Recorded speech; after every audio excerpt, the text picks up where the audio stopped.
Nyikwa Ramogi Oimore ni podukete RAMOGITV ka une wang sai chenro marwa makelo weche manyien sani saa 3 wang'e chap. Nwachiko nwa bro go mbaka gi Senator ma Homa Bay men Moses Kajwang. Seche mango chopo kato bro biro mondo wago kode mbaka e buch jopiny. Weche moko wuok ka kweth mar Azimio la Umoja wacho ni koro giyudo maleng' ni nitiere kaka duoko mar ombulu manogo higa mokalo ok no dhi kare. Obro pinja ni to mano yudo wachno kanye tango mi wachno no gikele do ndalo machon to kata kamano jatend piny Kenya bende men William Ruto ncho dhi Homa Bay. Obro pinje ni ang'o mane giwinjore mar mondo bi okony jopiny. No kamano dwaer winjo pachi 2-3-6 kaka inyalo yudowa. Anyinga Trevor Ombija jandingo panga jonyakach dendo nombija taya nyakwar guoko cha pesa. Magi weche manyien mawango. We in Azimio have maintained that the results that were announced by Chebukati did not reflect the will of Kenyans. Riwruok mar Azimio la Umoja ojiwo wach mar dwaro ni tim nonro ewi rochruok mane obedo e lando duoko mar yiero ma higa mokalo. Wasegore before okora gore kendo. To ka the leadership do force omondo wagore to wabiro make sure na assembly ni okti nyaka issues mag jopiny bed addressed fully. Moko kuom MCAs ma Kisumu oseyo tend od bura margi ma giwacho ni timo mana limbe oko mar Kenya ka MCAs to pok oyudo chudo margi. Abigem kama tede akayudo ohala bano kata chiemo kucha to an ok anyal duogo Nairobi ka. En ani yani ok dwa singore. Riwruok moro chako chenro mar kowo dala jodak ma Kibira ma osebedo e kar dak no kuom higni mathoth to gombo dok Kaluo.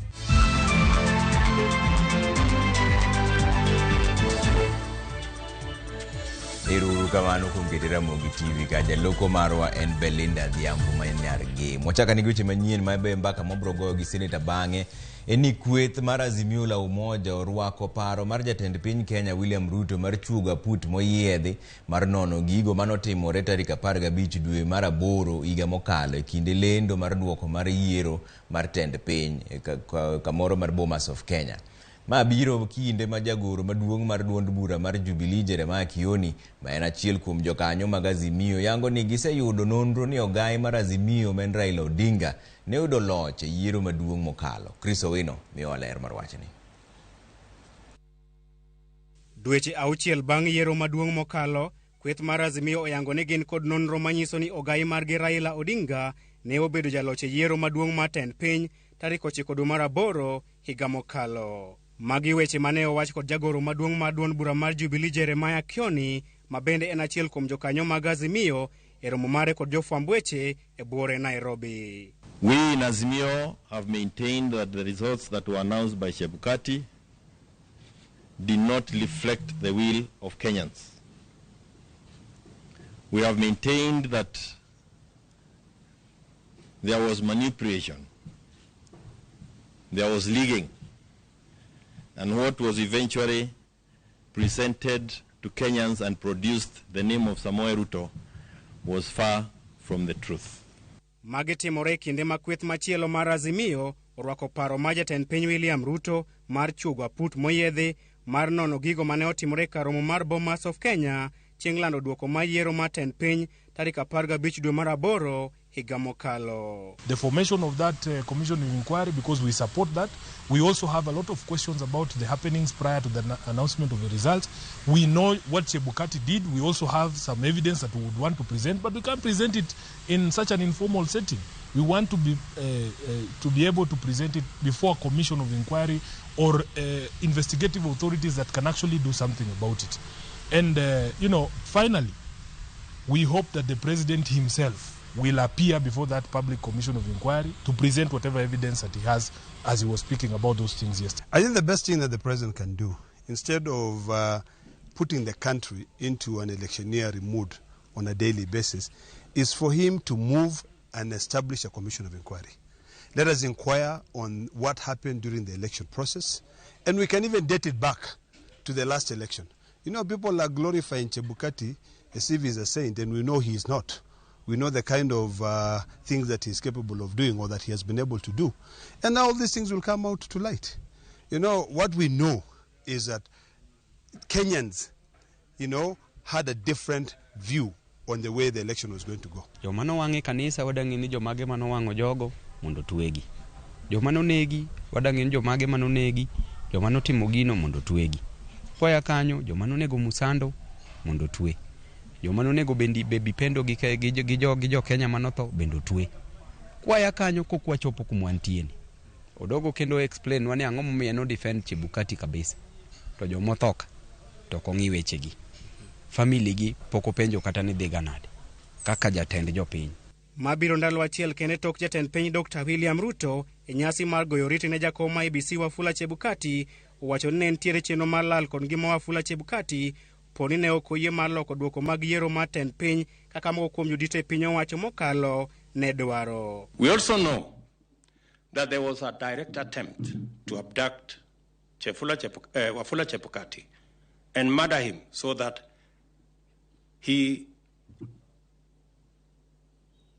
the commission would be paralyzed, or a compliant commissioner take over and subvert the people's sovereignty.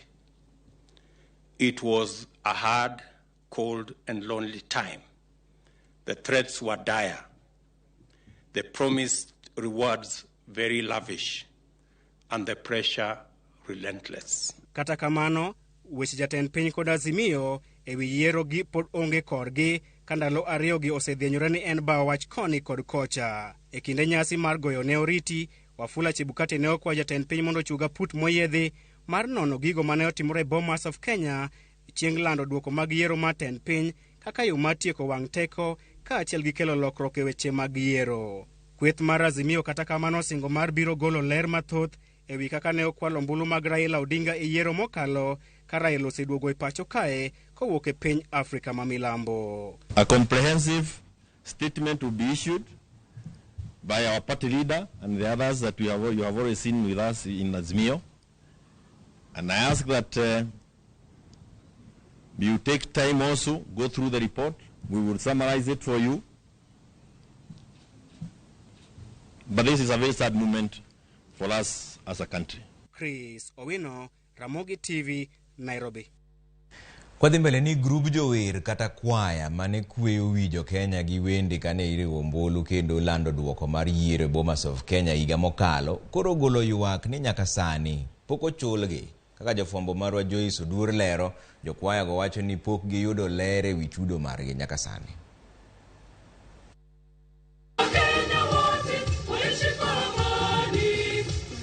Odhiambo mar tarik 9 dwe mar 8 higa mokadho tok jo Kenya luto ombulu, grup jower moriwo Safari Voices, kwaya mar NHIF, Ninga Melodies, Wazalendo kod Muungano kwaya nochako tijgi ayanga e kar kwano ombulu maduong' mar Bomas, tich mar wer.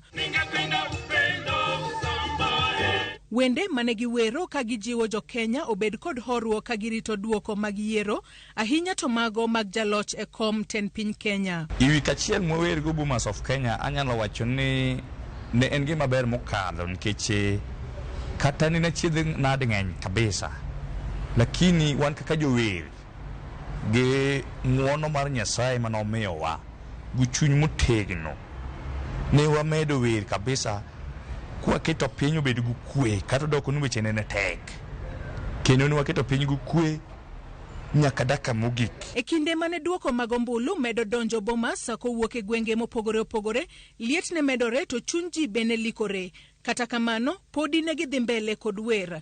Gino magiwacho ni ne duoko piny liet mane nitiere Bomas, ahinya to tarik 15 dwe mar 8 higa mokadho, kane irito mane en jakom mar IEBC Wafula Chebukati oland duoko mogika. Koko ne ng'eny ka gi kacha, ywaruok ne nitiere ka ndege kacha, to mano e gimo maduong' momiyo noterwa kanyo nikech joma ne luongwa noseng'eyo nikech gisebedo ka gineno ni koko jabedi. Tiwacho nwaga ni wer en gima kweyo chuny kendo kelo kwe.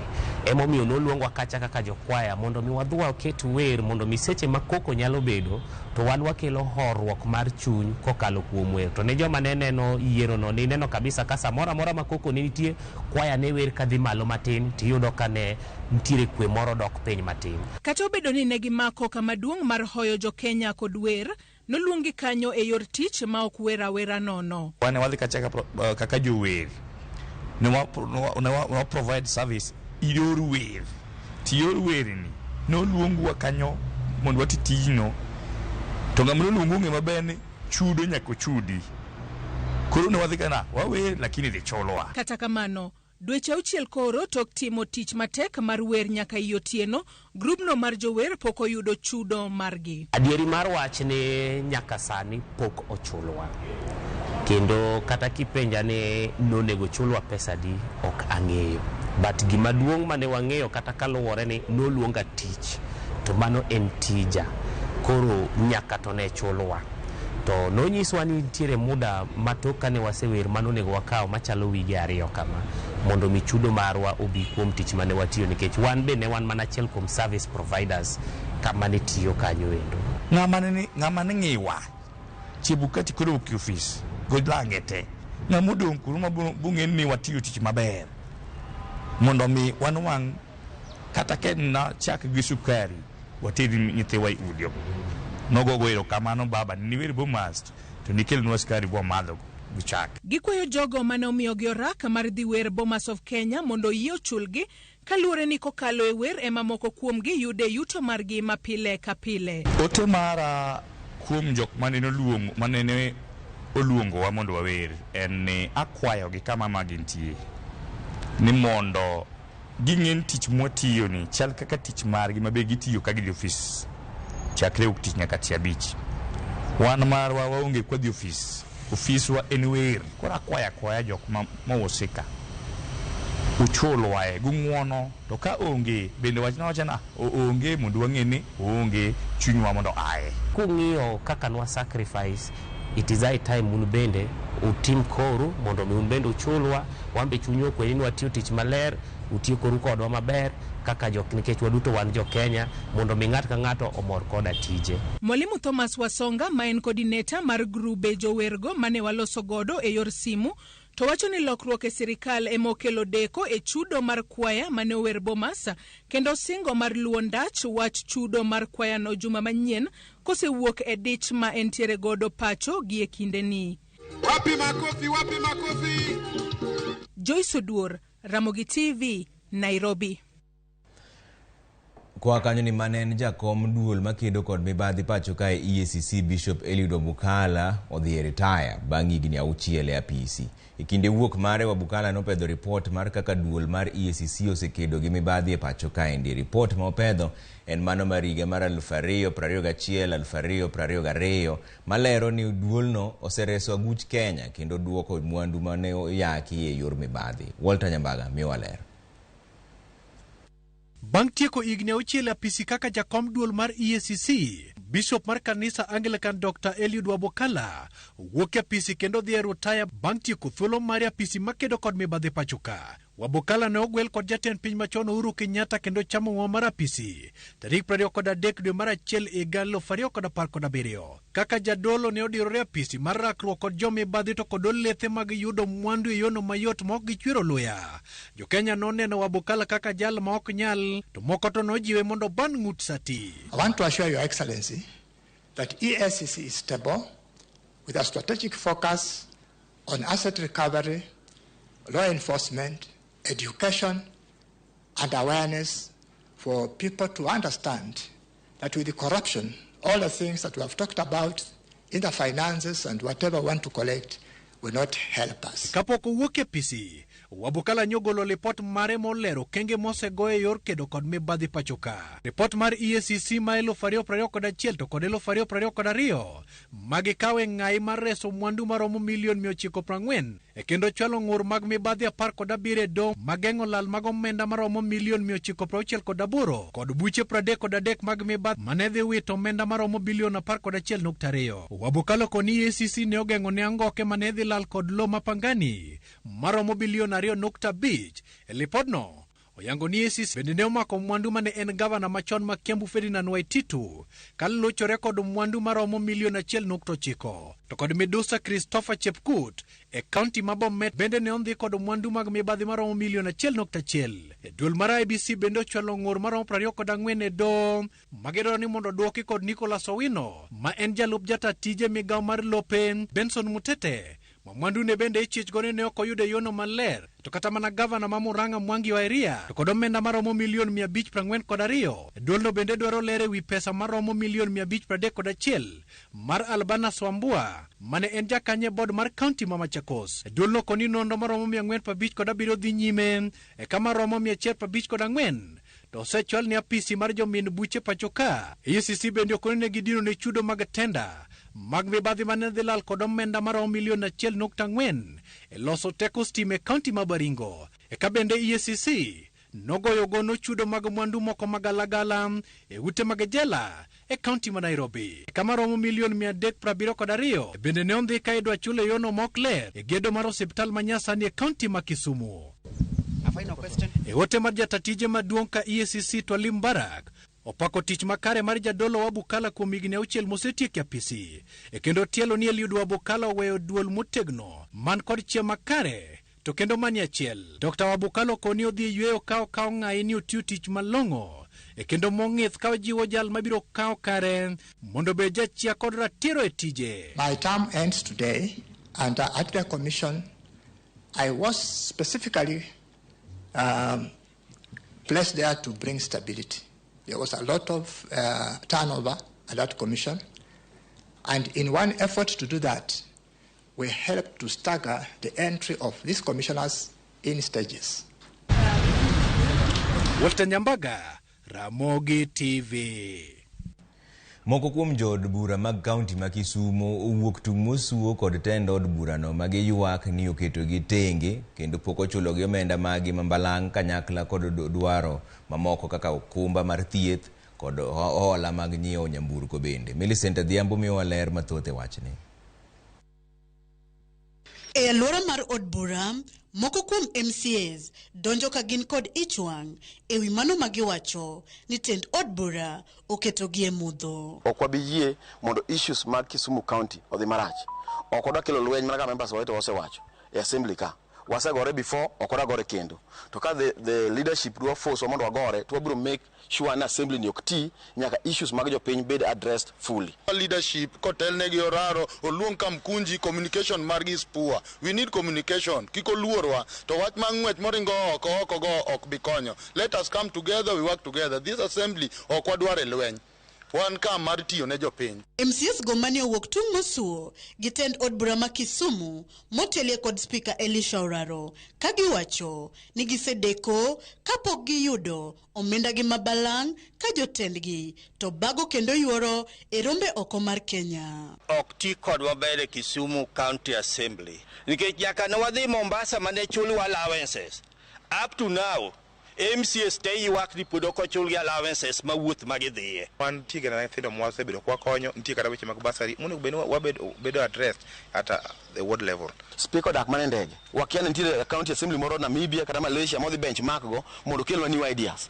Ni wasegombo mondo winyo odhi kata na Makueni ka odhi kata na Nairobi odhi kata county mantie Kenya kama onyalo benchmark go. To wambe kaka wan members jopiny penjo go monya tere onge nyako bi mana kama otieka. Kwa biro ka offices to lor omiyo mano boko biye mondo metimore ni samodhi kunego pes jo Kenya gi pes jo Kisumu County ema lal. Bende gimedo ni sani hao dweche 6 kapok otim chudo mag apise mag wards kendo kata mana chudo mar okumba mar thieth bende oduono negi. Nwadonjo offices gi dwe mar 9 nyaka kawuono landlord oloro dhot mar office. How can I operate without an office?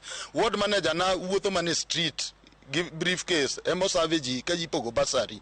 Medical insurance rado gi klako tamore chulo kwadwa thiedhore sari to wadhi mana district Girasia. Members osebedo ka hang maji chandore ma members kata sani endi one of us is sick is in the hospital at Avenue to onge medical cover mar a honorable member. Medical cover nyo bedo withdrawn gi suspend gi chacha mondo mi nyaka chul pesa. MCS go koro dwaro ni tend od burano obed kod gi piny mondo gilos yo mar tiyo kanyakla e riembo od bura matin no kaka owinjore ma onge koko. Wakwayo mondo Speaker Oraro obiyo bede piny gi members ge onyiswa kuma pesa dhiye. Ka MCS dhiye wuoth tidhi olo pesa tibiro ichuli bang' dweche 2 dweche 3.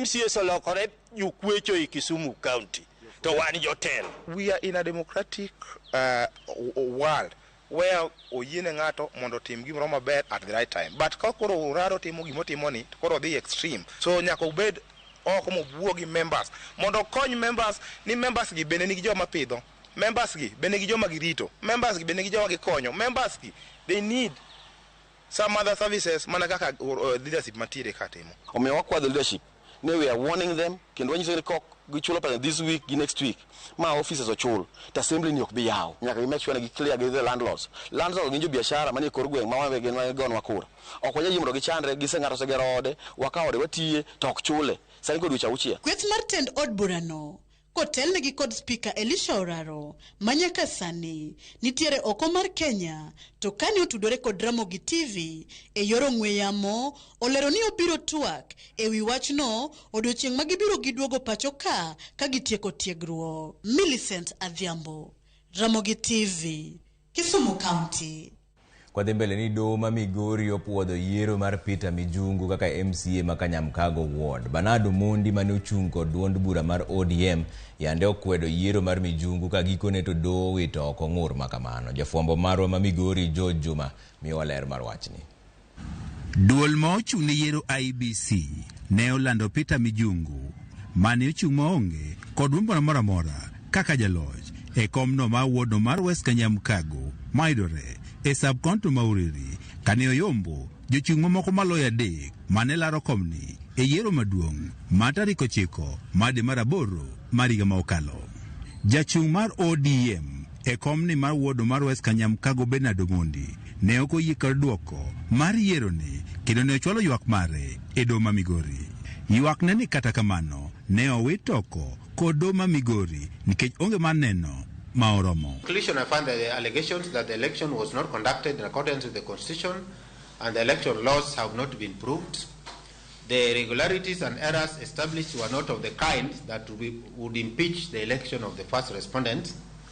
I accordingly find that the first respondent was validly elected as a member of the County Assembly for West Kanyamkago Ward. Moko kuom ywak mane chwal e kesni mabende ne jang'ad bura Dickson Odhiambo ne ng'iyo kapok ochiwo ng'eto mare gin ma oting'o yiero moko tim kaluwore kod chik lokruok mar fomno mar 36A kaachiel kod 36B. It is not easy for this court to vouch for the authenticity and accuracy of the forms 36A which were presented by the petitioner as against those presented by the second and third respondents. He asserts that the third respondent denied him and his lawfully appointed agents access to documents and statutory forms. He has not explained how and from where he got the forms exhibited in the petition, if indeed he had been denied the said forms. Bende ne ochwalo ywak ne agents mage ne osandi kendo ne obuogi chieng' mane timo yiero gino bende doho ne oyudo nyonge neno moromo. Regulation 79(6) of the Elections General Regulation 2017 provides that the refusal or failure of a candidate or an agent to sign a declaration form under sub-regulation 4 or to record the reasons for their refusal to sign as required under the regulations shall not by itself invalidate the results announced under sub-regulation 2A. Koko kaachiel kod chiwo asoya ne jogo ombulu e odiechieng' mane goyo ombulu bende nachiel kuom ywak mane ochwal kod Bernardo Mondi e nyim doho ma Migori. None of the witnesses mentioned the person who was bribed, how much was paid as a bribe, and where in specific the bribery occurred. As regards violence, the petitioner's evidence and that of his witnesses PW4, PW5, PW7, PW11, PW12 and 13 were riddled with the generalities. Bende do ni oyango ne jal manochwalo burani ok ne ochiwo neno moromo manyiso ni masinde wanitiyo godo e goyo ombulu kata Kemskit ne obedo kod ng'ikruok e kinde yiero. The petitioner made general allegations that the Kemskit failed at Kanduru, Gogo, Gotkorwa, Misita, Nyamange, Ondachi, Ongoro and Zogo polling stations. The witnesses for the respondents and in particular the presiding officers all denied the allegations of failure of Kemskits. There was not a single witness for the petitioner who testified that he or she was disenfranchised due to the technology failure. The issue of Kemskit being a data-specific issue, cogent and credible evidence showing specifics including the exact time of failure, the duration of such failure, and the number of voters who are affected was required to satisfy proof beyond a reasonable doubt. Peter Mijungu, ma obedo jaloch e kesni, ne onyiso mor mare ka wacho ni kod entiko thuolo makare mar tiyo ne oganda e West Kanyamkago. Wacho ni weche mag kotgi samoro gi tungo chunyi jatelo mondo mi obed thuolo mondo chak tiyo ne jopiny. Kora na kwayo ni chakre kawuono ne jo West Kanyamkago nikech Nyasaye osemiyowa thuolo kendo wabed piny mondo koro watim nade wapangi kaka nyo umia thuolo ni mondo chaka tinu e level machielo. Dose golo duoko mabende koro wito oko kesni manochwal kod Bernardo Mondi kabende gima koro dong en neno ni kodhi ka okang' mane. George Juma, Ramogi TV, Migori. Kwa kanyo to kuro dhi yue moro machuo kwa duogo to go mbaka gi Senator Honorable Moses Kajwang' men Senator ma Homa Bay wadhi go mbaka e yore mang'eny nyocha jatend piny Kenya William Ruto nodhi Homa Bay gi Kisumu gi Siaya kocha tang'o mane giwinjore mar konyo jopiny. Mar ariyo bende jokweth mar Azimio nowacho ni nitie giseyudo maleng' nitie kaka kweno mar ombulu ne ok odhi yo makare higa mokalo. Odhi penjo ni koro ang'o ma giyudo sani manopogore manok ginyal tere doho kamano en kodwa bang' dakika moko machuok.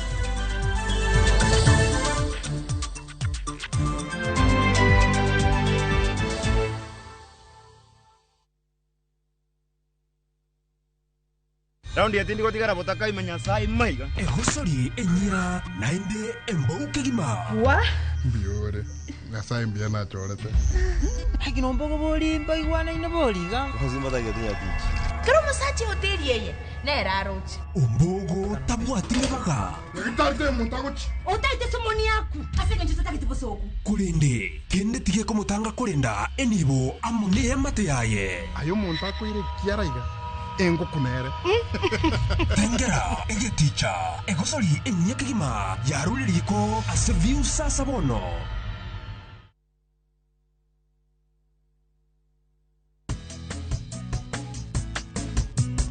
Mimi naitwa Mama Harriet. Mimi natumia Bolt. Hakuna kingine. Bolt ni chap chap. Unapuliza kidogo hivi. Mende, mbu, wote wameshakufa haraka. Bolt ndio kiboko yao. Bolt kills them fast. The only insecticide made of 100% natural Kenyan pyrethrum grown by local farmers from tropical brands. Shabake's Premier League's jackpot. 6 Premier League's games. Cheza na 8 ball. Shinda 100k daily. Tuma neno PJP kwa 29063. Not for persons under the age of 18. BCLB license 416.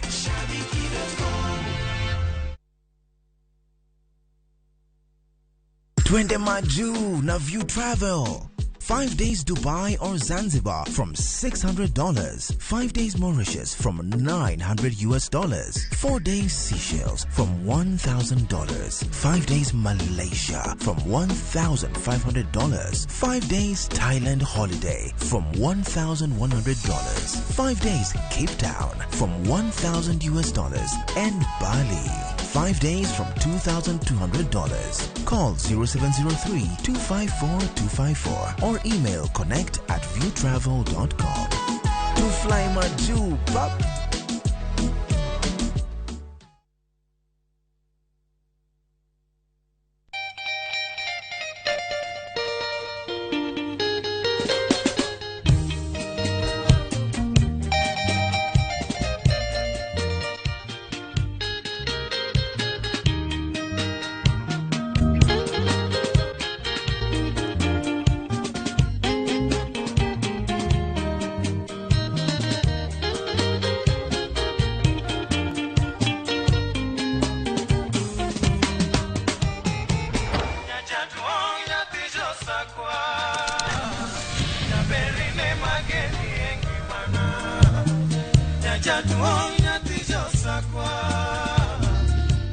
Radio Ramogi, Cartoon Jaluo.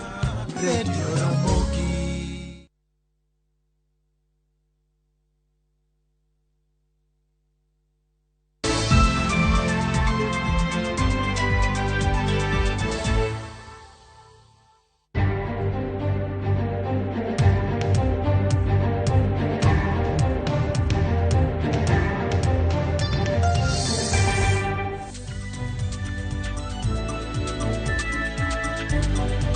Aya, koro wachako ayanga chenro mar buch jopiny. Senator ma Homa Bay ni kodwa kae ndi Honorable Moses Kajwang'. Erokamano ahinya kuom miwa seche gi Senator. To happy new year, pok aneni higa. Happy new year, Trevor. Erokamano ahinya. Erokamano. Nitiere weche manyien mang'eny mapod wuok ka, lakini wachaka ne gima notimore chon.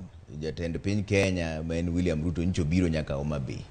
Un kaka jotelo makanyo, ang'o mano winjoru kode manyalo kelo dongruok ne jopiny? Erokamano, Trevor. Jatend piny Kenya William Ruto ne olimowa Homa Bay e juma mokalo, kendo nolimo counties mamoko ma Kaluo. Agenda maduong' ne en dongruok. Ne wabed piny wapenjore ni William Ruto to nokwaringo gode siasa kendo nokwamie kura. Kendo pod wan gi paro moko ni yiero manolandi, duoko manolandi kamoro ne ok ni kare. Lakini kata kamano, katiba mayanga kaka seneta e katiba mayange kaka ker mar Kenya. Ne wabed piny ma wawacho ni kobiro thurwa to nyaka ne wabed kanyo. Nyaka ne wabed kanyo mondo wanyise dwach jopiny. Ahinya yore mag dongruok. Ing'eni kata kawuono, kata debed ni ng'ato riemba piko, kata ng'ato nie duka, kata tiyo mane tich mar saloon. Kopo ni isetiyo gi siling 1,000 kawuono, nitie siling 160 mosedhi ne sirikal. Miluongo ni VAT, mano usuru madhi ne sirikal. Wan joka nyanam, wan joluo, wachulo usuru mana kaka jok mamoko tunge moko mag piny. Wachulo usuru pile pile mana kaka jo Mount Kenya, kendo mana kaka jo Rift Valley. Koro ne wawacho ni nikech pesa ma Kaluo dhi agulu achiel, tagulu no ng'ama nigi kifungune en ker William Ruto. Nyaka ne wabed kode piny mondo wagan kode kit yore mwadwaro, kit dongruok mwadware nam, kit processing factories mwadwaro. Mane gima duong' man watimo ne president, kendo wamor ni kanobiro kaka wendo en bende notimonwa luor. Kendo nokodonje weche mag siasa matek. Ne wabet piny kuom seche 2 kaka jotelo ma Homa Bay moyier, ka wawacho weche mag yore, kendo nwadoyo yore go duto te. Ma mbunge ka mbunge wacho yore mane gweng'e, ma governor wacho kit dongruok gi development plan ma en godo, kendo kako nyalo riwore gi sirikal mamalo mondo jo Homa Bay oyud ber. Mane kit mbaka ma wagombo ni wago gi William Ruto gi sirikal mare. To weche modoko ka siasa, wan waneno ni Kenya wan gi gimolongo ni political freedom. Wan gi thuolo mar bedo e ODM, wan gi thuolo mar bedo e chama mamoko. Mana kaka pile ka pile jo Catholic odak gi jo Adwen, kendo odak gi jo Islam, kendo odak gi jo Angili, kendo odak gi jo Nomia. Onge ng'at mabodhi dala ja Catholic ni in koro we Catholic duoge Adwen, kata we Adwen dhiye Catholic. Wan gi political freedom, kendo wanyalo gomba kamar dongruok kapod wan as political parties ma wasebede kako ganda. Senator, ntie joma wacho ni biro ne mano biro Kaluo no oduoko mbi mar ODM chien. Bentiere adiere wachni ni mbi mar ODM odok chien nikech jotelo kaka un koro oseyie ni gidhi tiyo gi sirikal? Onge mbi mar ODM odok chien kata matin. Jotelo mane obede bura gi William Ruto ne gin jo ODM te. E room kama ne wabede ne nitie mana jotelo manoyier.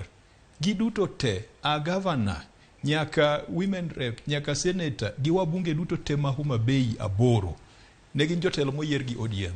Onge ng'ato kuomgi mosedar mowe chama, kata speaker mar assembly ne ni kanyo, nyaka majority leader mar assembly mar Homa Bay motelne gi ODM.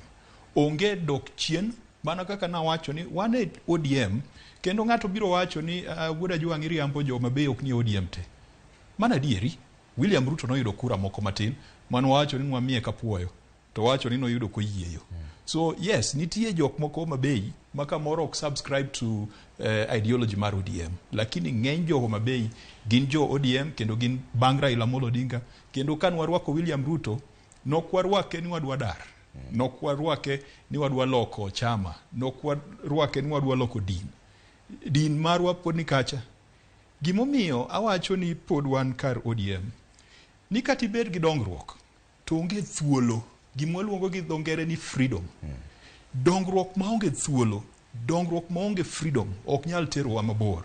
Kendo king'iyo historia, ne pinje maoko in Europe, in the United States, ne nitie thuolo moro mane gin gi slavery, mane gikawo jorotenge tiuso kocha, to bedo jotich misando.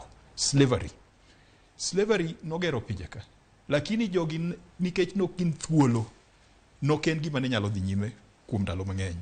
Wakoloni obiro Afrika ka. Gidiyowa ka giwacho ni gigero Afrika, ni giyawo wang'wa. To jarateng' ne onge gi thuolo. Ukoloni nokobudho. Kidhi South Africa, chenro mane gin godo mar apartheid, mani wacho ni ng'ama piene rachar, nigi haki mang'eny malo ng'ama piene rateng'. Ne giwacho ni gigero South Africa. To jarateng' ne onge thuolo, nokobudho.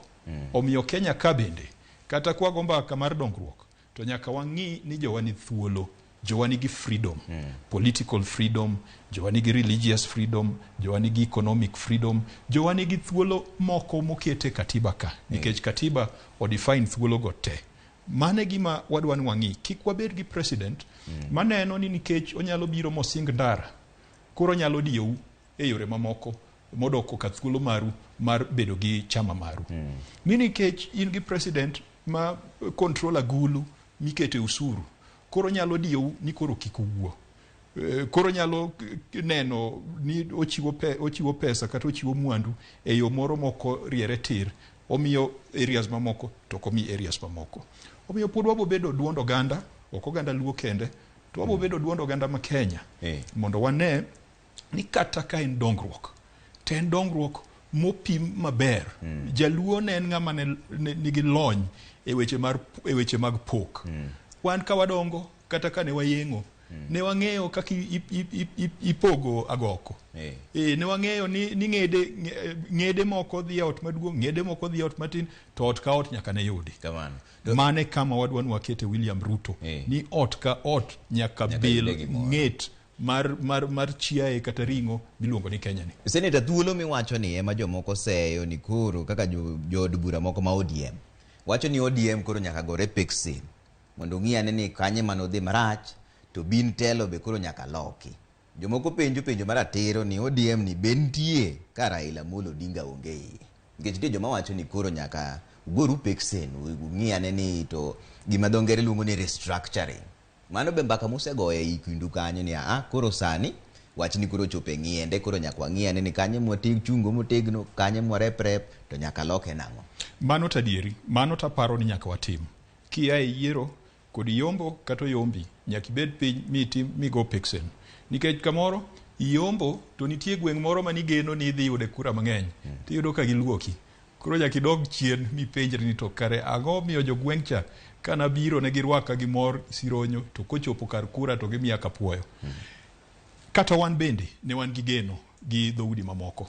Ne wan gi geno ni Kenya kane wang'iye maber, to nwadhi yudo kura mang'eny kuonde mang'eny.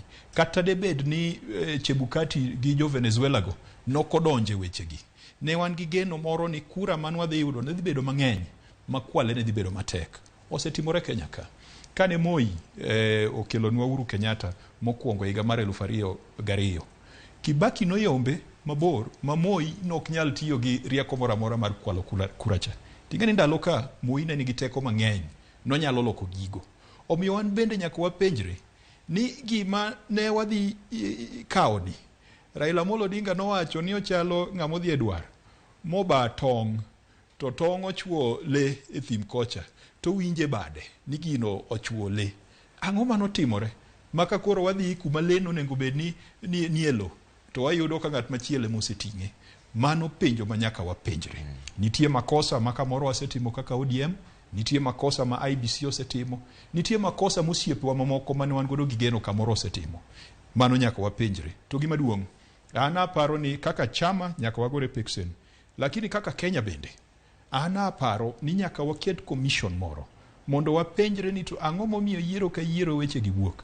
Wach mar technology ni, ang'o manyalo miyo wanyalo tiyo gi sime kuom oro pesa, wanyalo tiyo gi sime kuom timo bank transactions, to kwanyal bedo gi trust gi technology e weche mag yiero.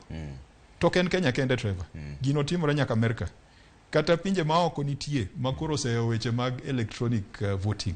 Kiparo United States of America emano chako gino. Kane George Bush ne piem gi Al Gore, nyalo paro gima notimo voting, to nitie kaka nodhi otimore, ma gik moko timore, ma weche olokore. Ma George Bush koro yombo kama Al Gore ne nigodo gadieri. Omiyo gigi ok timre Kenya kende. Na paro ni wanyalo timo nonro. Gima pok wawinjore ni ker dwani mondo ene moket commission matimo nonro. O jatugo ok nyal yiero jogo madhi review VAR. Kamoro ne wanyalo keto inquiry mar bunge. To mano bende buogowa nikech bunge ka waneno ka minyonge osedonje. Kendo jok moko mano waparo ni jowa ineno ka gotieno gin kocha to godiechieng giwacho ni gin komachielo. Matin nitie joma dhogo ube iye kanyo. Mano to timore e siasa. Koro mane mbaka ma pod wagoyo mondo wayud the right formula mwanyalo timo godo review mar yiero mokaloni. Trevor okayie gi Ker William Ruto e weche mosewacho kuom ndalo ariyo mokalogi. Ahinya kodok koka retirement mar Chebukati. Ing'eni adhola ni watemo ni mondo changi, watemo ni mondo wala mirima, to pile kosoke kowacho kaka Chebukati nidwa negi, kaka Chebukati ne jok moko ofundo. Wiye wil ni Chebukati achiel ni tema nokelo jo Venezuela Kenya ka. Chebukati achiel ni ema nong'ado yiero mane timore Kakamega, stronghold marwa. Chebukati achiel ni ema nong'ado yiero mane onego timre Mombasa, stronghold marwa. In penjrie ni jo Mombasa dego kura chieng'no duto te, gi jo Kakamega dego kura duto te, to jo Venezuela ka dewe timo gik mane gitimo ka. Omiyo Chebukati ni owe loso kuome kagima ene malaika manoreso Kenya. King'iyo rekod mar Chebukati, king'iyo kata kit pesa mosetiyo godo e weche mag yiero, king'iyo kata jogo manokot gombulu, ng'iye yiero mokaloni, joma noko mbulu ne ng'eny kabisa, nyiso ni ne gionge gi trust. Trust ne gionge godo nikech ne gineno ni Kenya ka kata iluto mbulu miluto no does not matter, ng'ama kwane ema mata. Omiyo mane momiyo na gombo ni watim an inquiry, a review of the elections to Chebukati to koritaya odhi adhiya mos, odhi oyue, olemne Nyasache ni mondo mede ndalo, odag ndalo mang'eny malo jogo kivuitu gini manosebedo jokombe mag IBC. Aput miwacho mondo keti mar ng'iyo ni ombulu no dhi nade ni kawuono Jeremiah Kioni nowacho ni useyudo maleng' ni nitie kaka yiero ni noko dhi e yo makare. Ang'o makoro yudo sani manokunyal tere doho manong'ado ni gik manokelo go ne giluongo gi dho ngere ni hot air. Ang'o makoro yudo sani mopogore gi manoyudo chon? Wadoke katiba. King'iyo ndalo ma katiba chiwo minyalo ng'i godo petition mar presidential election e ndalo 14. Aneno sani e Nyakalondo kulando ka Mijungu Migori kocha ong'ad buche kawuono. Tiende ni en obedo gi dweche chiegni 4-5 minyalo ng'i godo gigo chiegni mana dweche 6 ming'iyo godo gigo. To koro pare ni mar president to mana ndalo 14, to kinde odhuro, to documents odhuro. Ne wadhi kacha gi chakla mopong' gi files. Koro Supreme Court judges ka ok ginyal bedo gi thuolo mar ng'iyo gigo kuom ndalo 14 go. Emomiyo ne wabedo gi paro moro kata ndalo mane wadhiro weche mag BBI ni petition mar presidential ne wanyalo medo ne thuolo matin mondo documents kata records kata forms mokel e doho inyalo ng'i gi malong'o, maka koro doho chiwo duoko kendo ng'ado bura, ten bura ma ji ok dog chien kendo nitimo verification. Kaka wan bende sani nochunowa ni nyaka wamany forms kate, wamany jogo ma nigi lony e weche mag data, jogo man gi lony e weche mag statistics, weche mag kwano, mondo ging'inwa gigo maber. Wang'eyo ni mano tok bi loko loch mar William Ruto sani. Nikech kata bed mani aput no koro umiyo gi gigo ma giwacho ni nitie wach moro ka. Ok bi loko lokruok, ok bi loko duoko manosebiro. Ok bi loko. To biro yawo wang'wa ne gigo matimore sa asaya ma ji odhi e yiero. Biro yawo wang'wa ne jogo masani nikech tam gi orumo koro gimanyo tije mamoko ma ginyalo dhi retire. Sani giloso ka gima gin malaike mo reso Kenya. To wigi wil ni chandruok mang'eny, nitie jogo mang'eny ma kamoro nok mor gi kaka ne gitiyo. To gi jok mang'eny manoko go kura nikech ne gionge gi geno ni jogo ma rifari, jogo mochung' ne ombulu ne gin jok mane oko lengore konchiel. Koro mangiso ni ma uluoko sende kata bedo ni welo ko biro. Luoka san mondo sano bed maler lakini donge lar liare waywe pile okinyi kata de bed ni mafua okolwar ti yweya mano to nyaka watim. Do in king'iyo kaka ODM ng'ano manondhogu ang'o manodhi marach nikech itemo lieko nwago seche miwuoyo matin iwacho ni samoro nitie jomoko manokotiyo kaka noparo kanye mane wach ni olokorego, yamo noloko kanye? Okapar ni kama koro jo Kenya oyie ni gi dwa keto Raila Amolo Odinga kaka ker, ni nitie ng'at achiel kata ji ariyo mane wanyalo siemo ni ne nyalo geng'o lekno. Nitie gigo ma kamoro ne wanyalo timo yo mopogore. King'iyo turnout, weri kata gi Kaluo. Kaluo ne ji otemo wuok oko, to ng'iya ne turnout ma Nairobi. Turnout ma Nairobi ne ni piny, ma kata duoko ma koro ne wuok ma ok wayie godo ni noyom Raila Amolo Odinga gi kura 200,000, ni William Ruto nokalo 50% plus 1 gi kura 60,000. Nairobi de watiye motegno mondo ji owuog oko te, kamoro lokruok dobet, kamoro de wayombo joka mabor ma de ok gitemo kelo jo Venezuela mondo okel lokruok. Mage kit gik ma nagombo ni mondo watim analysis ni to en ang'o mwanyalo timo mondo jowa owuog oko. Ting'e ni mano to be ok ni shida mar ODM kende. Na asewacho ni nitie jogo ma kamoro geno ni mondo wabed gi loch mopogore, to ka ging'iyo jogo mochung' ne yiero gionge geno. Koro ng'ato decide ni en odhi e holiday chieng' ma ji go ombulu, kata obed abeda e ot chieng' ma ji go ombulu. Mago gik ma kamoro nyalo affect ODM, nyalo affect UDA, to aneno ka gi affect luasi mar democracy, particularly multi-party democracy Kenya ka. Mago mbaka manyakwago. Lakini kata kamano, weche mag commission mochung' ne yiero, nyaka wawinjre kendo nyaka wabed gi commission ma ok ne ni oleng'ore konchiel. Kiny wan gi bura e od bura mar Senate.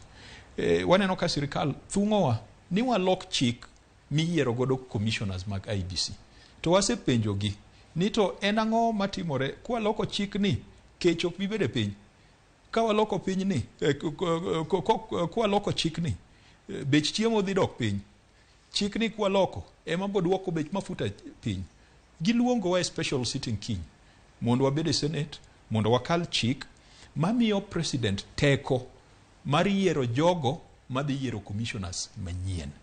Kendo waneno ka mano biro mana kelo medo mirima, biro chido chunywa, biro miyo kata mbaka mano wagoyo maber Homabay ndalari 3 mokalo koro odupi matin. Nikech ne wawacho ni dongruok to wadwaro nikech wajo Kenya. Dongruok nyaka kel Kaluo nikech wachulo osuru. To dongruok no bende nyaka wabed gi thuolo, nyaka wabed gi freedom. IBC kata ka koro watieko wach mar mbaka mogo sani ni IBC koro onge gi commission. Duol jogo koro Chebukati giro osetieko, joka be noseriembe. Koro ang' ne tim nang'o? Dong' ma jatend piny Kenya en tema pod nyaka ondik gi tich. Wan gi chik sani. Chik manoyier godo Chebukati gini. Chik moyier godo Cherera gini. Chik moyier godo Justus Nyang'aya gini. Chik no pod nitie. En araka mane madang' wabed godo makori luongo wawuok e recess ni mondo wabi wakal chik mamiyo president teko mar yiero referees. To president ni bende pod wan gadieri ni dhi chung' e higni mabiro. Mane ma kamoro kiny wanabede od bura kendo wanapenj ni to what is the agency? Sani kipenjo ja Kenya gima nie pache maduong'. Ahinya kawuono iyawo school next week. Jonyuol kia ni nyithindo dhi e school nang'o. Ka nyathini notimo klas 6 ikia ni odhi rwako long, odhi rwako sirwaru. Pod wakia nyaka sani. Ikia no dhi e primary, okoso dhi e secondary. Nitie moko ma ang' dhi e secondary section, moko dhi e primary section. Mage gik manonengo bed ni wadich godo sani. Ok loko chik manitie. Nikech it's not like there is no law. Nitie chik. Amendment ni nok nyal bedo agent. Gima ne agent ne en ng'iyo weche mag somo, kaka nyithi wadok e skul juma manyien, capitation midhi migi, weche mag bursaries, weche mag CBC, weche mag mafuta. Nikech ka nyithindo chako dhi e skul, to nitie nyithindo mang'eny matiyo ga piko, moko tiyo gi geche ka dhi e skul. Garama mar ngima ni malo. Koro ena priorities. Emomiyo ne awacho ka ker no biro Homabay. Ni jaduong' nitie weche moko mwawinjore. To nitie mok wawinjre. Kawuono wawacho ni mok wawinjrego wawegi mondo wadil gi mwawinjore godo. Bedo ni nwarwako president e yo mayom kamacha ok nyis ni wiwose wil gi tich monengo be notimo kaka ker mar Kenya. To koro kata kwa tieko ni joga kata oseluongu sani e bura, ang'o madinyis jo piny mawinji kawuono? Nikech kata ang' ong'uro kwero gini gini ok en gima nigi haraka sani. Joka okweth cha to pod oingo. pod gibiro mana kalo. Okane ka en wach mar namba, gima ber gi od bura mar Senate ni watin kendo ka wan gi paro moro ma waneno ni nyalo konyo Kenya, to nitie thuolo mwanyalo winjore. Inyalo paro higni moko mokalo kane wadhi e formula mani pogo godo pesa. Ne senators no wacho ni wadwan watim gima ber ne Kenya, kik watim gima ber ne jotelo. Omiyo kiny wabiro dhi e od bura, wabiro yalo nikech koro oseluongo ok wanyal ng'anyo. Tijwa en dhi kanyo, emomiyo joma be orwa kanyo. Mondo wachiw pachwa, mondo wane ni kar mondo waketh mwandu mar jopiny mar loko chik gi sani. Chik ma kamoro nok en agent. Chik mano nengo loki kwa setimo audit, kwa setimo inquiry. No nengo benwa kongwa rito watimo inquiry gi audit. Maker wacho kendo mwan bende wawacho ni koka walok chik. Gima duong' mano nengo benwa timo en neno bedo gi bura mar ng'iyo kaka waikore kaka Republic of Kenya ne dok nyithindo e sikul. Be wan gi kilese, be wan gi bursary, be wan gi capitation, bende wan gi facilities. Sawa. Senator Sauma wawangwa Moses Kajwang' en senator ma Homa-Bay kamana ahinya kuom miyowa sechegi. Obiro winjo kaka weche biro dhi e od bura kiny. Wadhi yweyo moro machuok kod wuog weche manyien pod wantiere mana kaka gidhi mabor ahinya.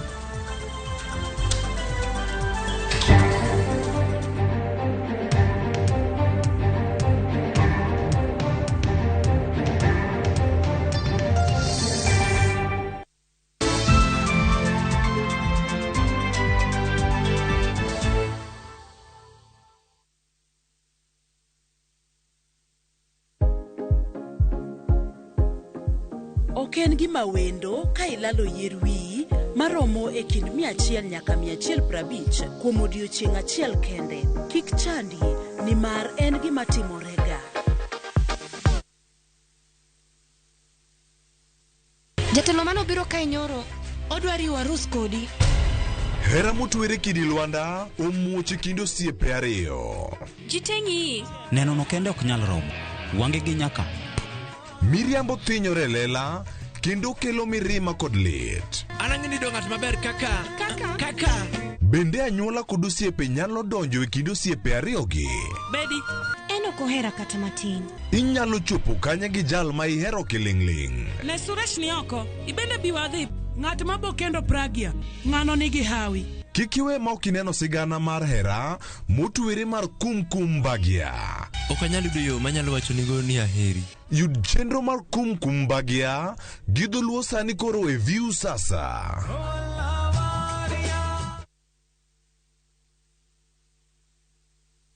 Cheza Shabiki Jackpot mbao kila siku ili uwe milionea. Tuma ujumbe mfupi ukiandika neno SJM kwa 29063. Kwa majina mimi naitwa David Kipkoro Stanui. Nimeshinda kwa Shabiki Jackpot mbao ya milioni 21 tukiwa washindi 4. Hizi pesa nitatumia kwa kununua plot na nijenge na nielimishe watoto wangu. Usiachwe nyuma. Cheza Shabiki Jackpot mbao kila siku kwa 20 bob pekee upate zaidi ya milioni 20 kila wiki. Shabiki.com ni makao ya washindi. Not for persons under the age of 18. Betting can be addictive. Play responsibly. Shabiki.com is authorized and regulated by the BCLB. License number 416. Shabiki.com.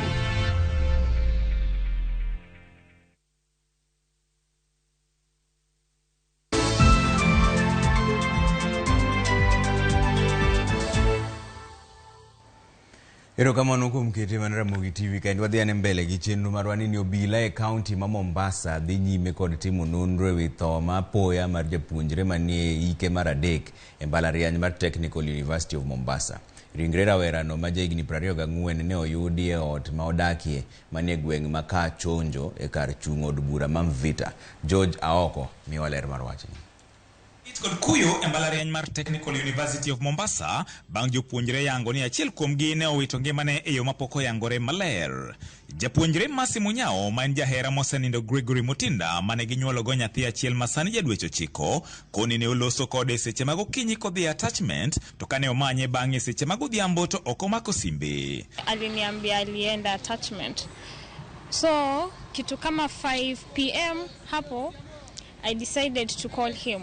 But he didn't answer my calls. Nikasema acha nimpe allowance. Maybe yako kwa matatu, akifika kwa nyumba atanipigia.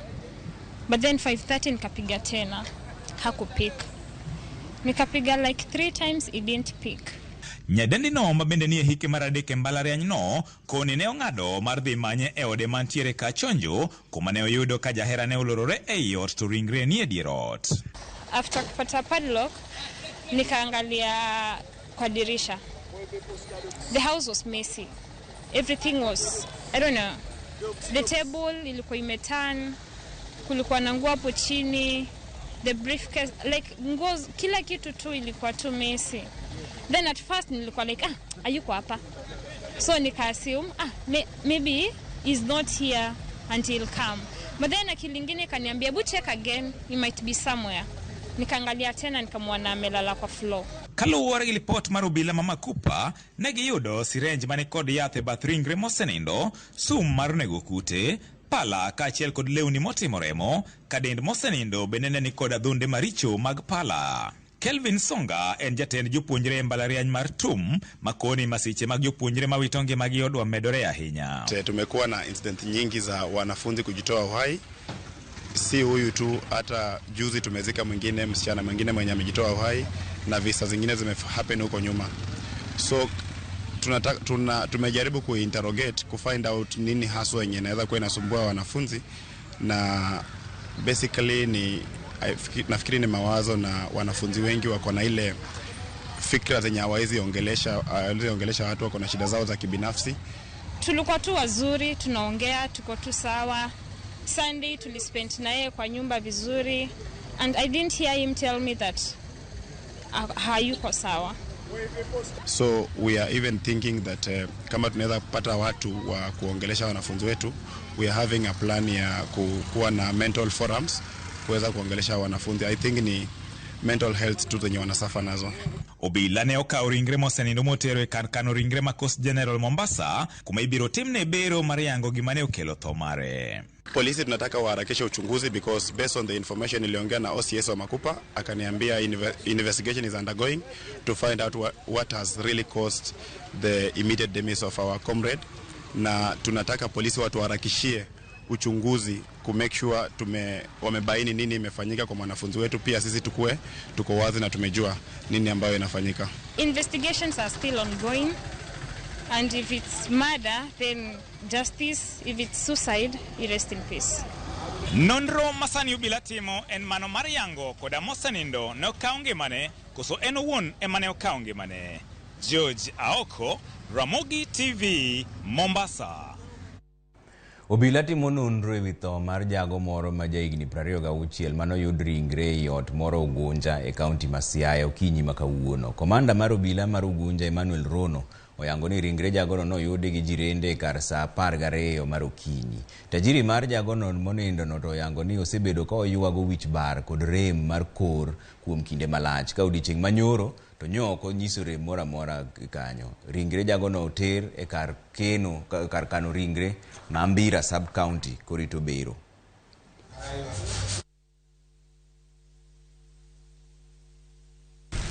Whereby today at around 9 a.m.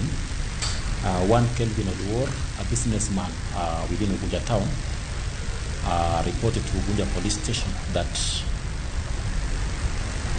at around 6 a.m. in the morning, his employee, named Festus Onyango, was found dead in his rented house. The deceased has been with the employer for the last 7 months. The body has been removed and taken to level 5 hospital, awaiting postmortem to find out exactly what might have caused the death. Otherwise, the DCI Ugunja is in the case. Kodhi mbele ni okumba mar thieth mar NHIF e okumba mar thieth mathoth oganda jo Kenya tiyo godo, ma en kaluwore gi nonro manochiw gi bad migawo ma ochung' ne kwan oganda kod mwandu e pacho kae men KNBS. Kata kamano, thoth ji ma odak e reserve to ok ondikore kar rombgi e okumba mar thieth ka ipimo gi ji ma odak e boma. Jafwambo marwa Judith Omondi lero nowachni. Okumba mar thieth kinde mathoth bedo kony ne jotuo ma ok nyal bedo kod omenda mar chulo thieth. E piny Kenya, okumba mar thieth mar NHIF ema thoth oganda tiyogo e yudo kony e ute thieth. Kata kamano, Lipot mar bad migao ma ochung' ne golo kwan e lo piny owacho KNBS yango ni kwan mar ji man kod okumba mar thieth gin mana ji modakie bombe. Atamalo 39 mar mon kod atamalo 41 mar chuo man kod okumba mar thieth gin ji ma odakie bombe. Ka ji mantiere e gwenge to wenegi atamalo 20 kadok piny ne mon kod chuo duto. Penjo nyalo bedo ni to en ang'o matimore kod ji ma odakie gwenge. En ang'o ma omiyo thoth gi ok tim andika kod okumba mar thieth. Ywak mathoth wuok koa kuom jopiny ni ok giyud thieth makare e osiptende kata obedo ni gichulo omenda mag NHIF dwe ka dwe. Ka ng'eny ne ji chulo pesa to inwang' kata kapo nono yudo kata jali tinwang' ka ok onyal konyi. Inwang' kinyisi ni NHIF ok nyal konyi i certain area. Inwang' kata ka samoro ituri moro ma inwang' ke samoro itur tinwang' ka inyisi ni part mari no NHIF ok nyal konyo. Kansa ni chana yuda jali kai bulweto ng'adre size ni tane ge NHIF card be an go to NHIF ok nyal konya kata na Floxapen ok nyal nyiewo. Nyiso ne NHIF onge gima konyo go japiny. Koro wakwayo nikech wan nyaka jomoko ma 500 no nyalo tame afford dwe ka dwe. Koro wanyalo kwayo department mar NHIF mondo oduokie nengo piny. Kan gi jomok nyalo afford pesa no gin jomodhier tiyudo ka samoro mondo oyud 500 no idwe. Samoro bedo matek omiyo jomoko kundi gi onindo nikech kako chule NHIF no onge.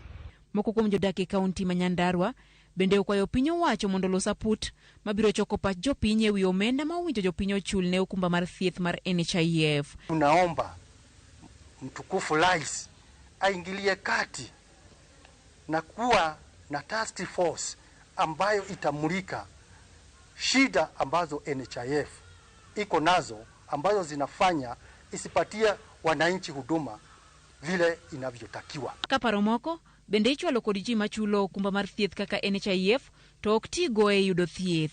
Gima kwayo en robenu tia certain years maka ise chule to onge kata tuo kata hospital misedhio kata poko konyi to robenu inene nito tumu nang'ono okichuda we nikech koro mano chalo blind investment nikech oketa situation makoro joma ngima koro chiedho joma tuo koro chalo blind investment. Robenu ka isechule kata 5 years to kidhi hospital to nitie gimo mimiye. Ji ma ok ondiki owinjo chul siling 500 dwe ka dwe moriwo joot duto e dwe achiel. Kama ondiki to ing'ado kaluwore gi omenda ma ichulo gi dwe ka dwe. Piny owacho ne osingo ni gisechako timo ikruoge mabiro kelo lokruok maduong' e NHIF kendo dwe mokalo ne giloko jakom mar okumbano.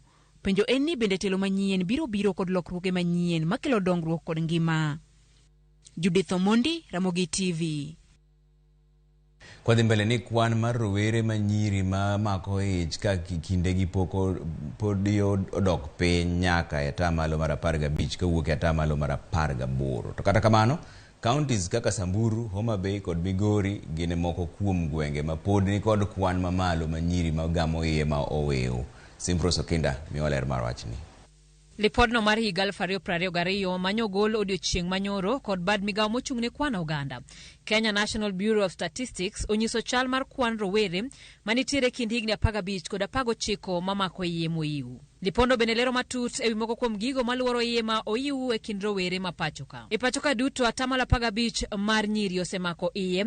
Kuom kwan ni atamalo 12 osenyuolo nyithindo mangima, atamalo 1 osewito iyego ka atamalo 3 pek gi e kindeni. Midhiero mantiere duoko mar nonro ni en ni nitiere counties ma kwan mar rowere magamo iye ni malo mokalo kata atamalo mar kwan mar rowere magamo iye e kwan manogo mar pachoka korew. Counties go gin Samburu kama nus mar rowere gamo iye ma oiw. Iluwe kod West Pokot e atamalo 36, Marsabit ni atamalo 29, Narok atamalo 28, Meru ni atamalo 24, Homa Bay gi Migori ochung' atamalo 23, Kajiado atamalo 22, Siaya atamalo 21, kaeto Baringo e atamalo 20. Nono matut wacho ni kwan rowere mamako iye medo dhi malo kaka rowere gi medo dongo. Atamalo 3 mayudo iye ni kind higni 15 ka atamalo 31 mar nyiri mantiere higni 19 gamo iye ma oiw. Nyiri mosomo ok thor mako iye kipimo gi jowadgi ma ok osomo. Nyiri 4 10 ma ok kodhi sikul gamo iye kama na tama labich kende mar jowadgi mochopo rang'iny mar somo mar sekondar kadhi nyime ema gamo iye. Yot mondo rowere ma yuto gini piny ogam remo kipimo gi jowadgi ma yuto gini malo. Counties Manyeri kod Nyandarua nonyiso duoko maber kipimo gi counties mamoko kama na tama labich kende mar rowere counties gi ema gamo iye ma oiu.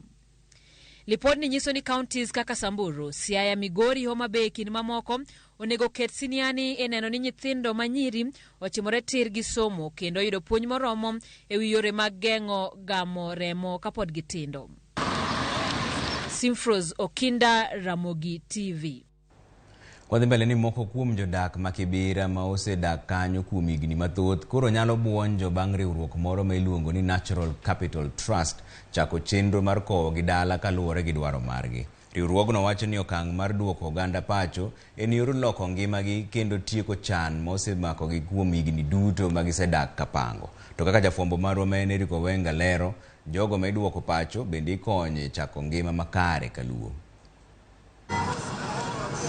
E kadak ma Kibra bore Nairobi en kadak mathoth oganda luo ma yuto margi piny thoro chako e ngima. Kata kamano nitie oganda ma osedak kae kuom thuolo malach to ngima margi pod ok olokre kaka ne gichano. Adhi game kama tede game yala e giko na madhi. Angeline Achieng en dayo ma jahigni 61 osedak kae kuom higni maromo kata moheo 30. Tinende chunye oselor mana kaka jowargi mamoko e kadak ma Kibra koro odhi dala kendo ka chunye mor kendo en kod ilo mogundho. Koro kane gidwaro ji to chunye no para to kane gibiro to giyuda mnaka me mokwongo chama be noduogo bobudho bolal mawe ni ero nyinga ero kowuok to ne gikoya ga mna ni biro mna bet. Koro nyacha an gi moyo mar nang'e ni Nyasaye manokelo na jogi Nyasaye mandala mocha koro nyapoka giduogo gi mare. Ngima ne okosobedo mayot kuom higni duto.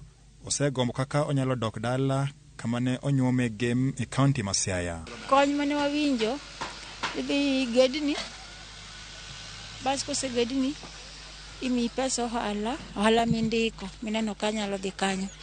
Nandiko serial lakini ok serial no kata kabe achaka paro ne giwacho ni nyalo wilo ke serial en gima dwaro kamoro kaka center siro rano kanya dhi siro na duoge adhi ta duogo denda otama. Koro nitiere gik manyalo uso iye kanyo kaka wang'o rech, uso mena, anyalo tedo mandas. Lamo mare ne ochopo kendo en achiel kuom johawi makoro dok dala e yo ma opogore ni mar riwruok moro mak mar sirkal miluongo ni Natural Capital Trust ochiwre mar konyo ji makamago dok pacho. Koth bosegoya ka apa ni neno dano kaka chal kaparo koth bigoya kendo dala ng'ama dhi konya be onge. Yani nalamoga ni dayudie Nyasaye miya ng'ato. Koro kanya yudo tako Nyasaye kari winjo ywakna. Ok en kende. Vitalis Onyango ma jaugenya kuom thuolo mahigni 20 osedach gi ngima kae mokalo. Apano negi promisa kaka da chop dala loso na kir gima ongo gono kod ng'iyo kaka nyalo chako life mara manyien. Nyamburko osepong' thich kendo koro giikre mar dhi chako ngima manyien ma gisobedo ka gigombo. Chenrono biro ringo kuom thuolo mar higni 2 aka bang'e ibiro chwale e kuonde dak mamoko thurka kendo geto chiwo geno ne oganda magombo dok dala chako dak to onge kod nyalo. It is urban to rural because we find that urban congestion is what causes sprawling of slums in the urban areas. People living in the urban slums lead a very pathetic life, squalid conditions with poor sewage, poor sanitation. Riwruogno wacho ni gin kod chenro malaria. We have been working in Kibra slums for close to 10 years, and our observation was that much as there is continued investment in the urban slums, especially Kibra, in terms of lives and welfare, there hasn't been a lot of changes. And we were asking ourselves, why is it that there is this vicious cycle of poverty, you know?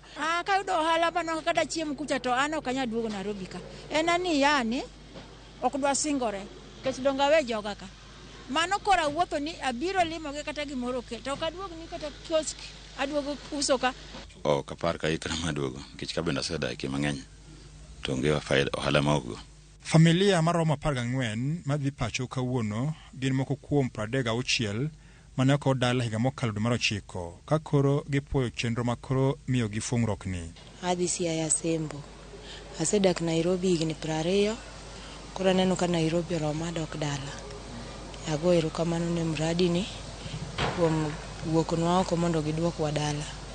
Walawo gi nyithinde boma ok ginya somo, ngima ok nyal dhi maber. Sababu ni kitu nilikuwa nafikiria kwa muda mrefu vile naweza kutoka hapa Nairobi niende nyumbani kuanza maisha na nikashindwa. Mimi ni mtu nilikuwa najiweza najifanyia kazi, lakini ilifika mahali ugonjwa ikanipiga ghafla, sina nguvu kwa miguu, sina nguvu kwa mikono. So nilikuwa nalia sana hata vile nitatoka hapa na vyombo zangu niweze kufika nyumbani. Lakini nimeshukuru sana kwa hili shirika, kwa hiyo kazi imefanya. Nasikia moyo wangu umetulia, ni kama naota, ni kama niko sawa, hata sijajielewa. Joluo no gongero nthuru lo yiengo. Ma en ngero makoro mokumo jodak ma Kibera omakumo tegno kakoro gi ikre mar chako ngero manyien e gwenge makaluo. Eric Owenga, Ramogi TV, Nairobi.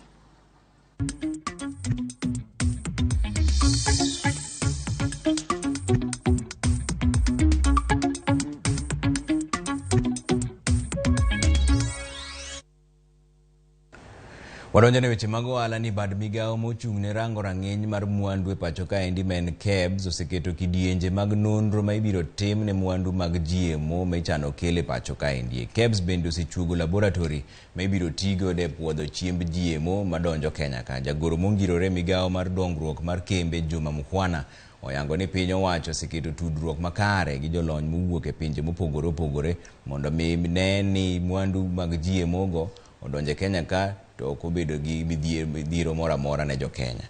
Giko ne gi nonro to dhi tim makare kapok ochiw chiemo go ne jo Kenya.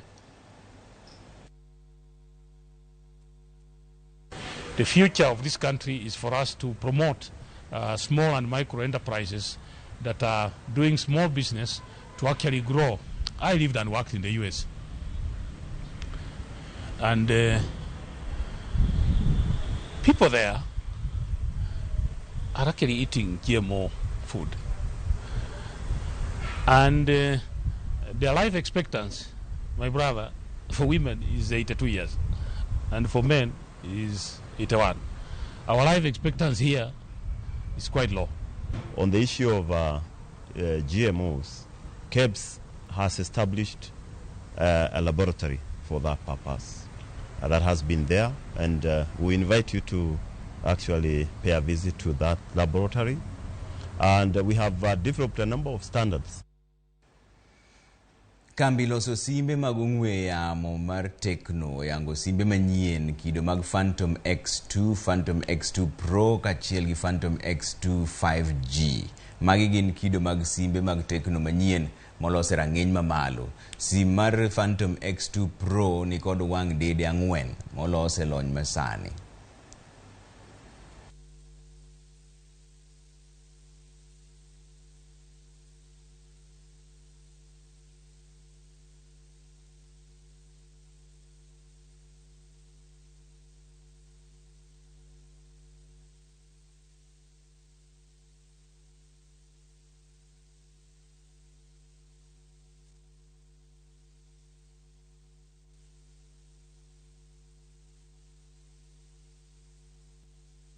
Even after this, I think the first 2 days of our launch into this market for the Phantom, we are going to sell more than 2,000 units. So that tells you that the market is ready for us. And with the partnerships with Google and Safaricom and many other partners that we have, I believe that we are going to penetrate.